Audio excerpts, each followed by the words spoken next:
The Galactic Council chamber fell silent as she entered. Carix the Destroyer, they called her. The Vexathari war beast whose claws had torn through 17 battle cruisers, whose roar could shatter reinforced titanium, whose very presence made seasoned warriors retreat behind energy shields. She stood 3 meters tall, her obsidian scales reflecting the chamber's lights like shattered mirrors. 4 arms ending in talons that could slice through steel, eyes that glowed crimson in the darkness, a tail thick as a tree trunk, crowned with bone spikes that had impaled countless enemies. The delegates from 100 worlds pressed themselves against the walls, their various forms of terror universal, despite their different biologies. All except one. Captain Marcus Chen of Earth stood in the center aisle directly in her path. He didn't reach for his weapon, didn't activate a shield. He simply stood there, hands at his sides, watching her approach with those strange human eyes, soft, dark, and completely unafraid. The other delegates whispered urgently. The human had lost his mind. The Vexathari were monsters, created through genetic manipulation by the Krill Empire as living weapons. They knew no mercy, no compassion. They were rage incarnate, bound to serve until death claimed them or their masters released them, which never happened. Carix stopped 5 paces from the human. Her massive frame towered over him. Her breath, hot enough to warm the air between them, stirred his dark hair. Her claws flexed, each one capable of ending him with a casual swipe. "You don't fear me," she growled, her voice like grinding stone. "Should I?" Marcus asked quietly. "Everyone fears me. Everyone sees a weapon. I see someone who's tired." The words struck her like a physical blow. Her eyes flickered, just for an instant, before the red glow intensified. "You know nothing, human. I know your kind was created to fight, engineered to be loyal, to be fierce, to never question. I know the Krill implanted neural suppressors to keep you docile between battles." He paused. "I also know yours stopped working 3 months ago." The chamber erupted. Delegates scrambled for exits. Security raised weapons, but Marcus didn't move and neither did Carix. "How?" she whispered, and for the first time something other than rage colored her voice. "Because you haven't killed anyone since then. You've destroyed ships, yes, empty ones. You've roared and postured and played the monster. But you've been careful. Every rampage you've gone on has resulted in 0 casualties.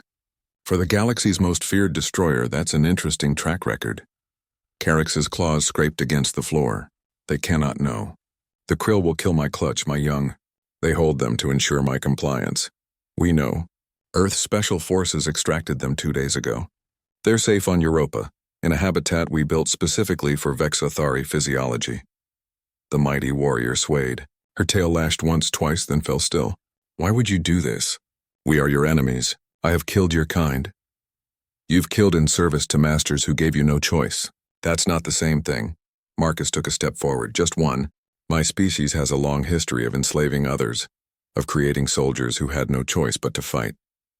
We learned eventually that true strength doesn't come from chains, it comes from choice. The Council will never accept me. They want me executed. The Council is terrified of what you represent. The idea that their carefully controlled order might have cracks. But fear isn't sustainable.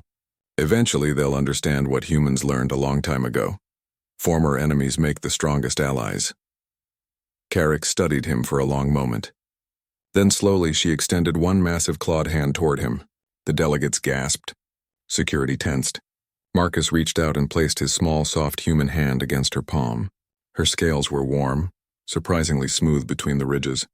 She could feel his pulse through his skin, steady, calm, unafraid.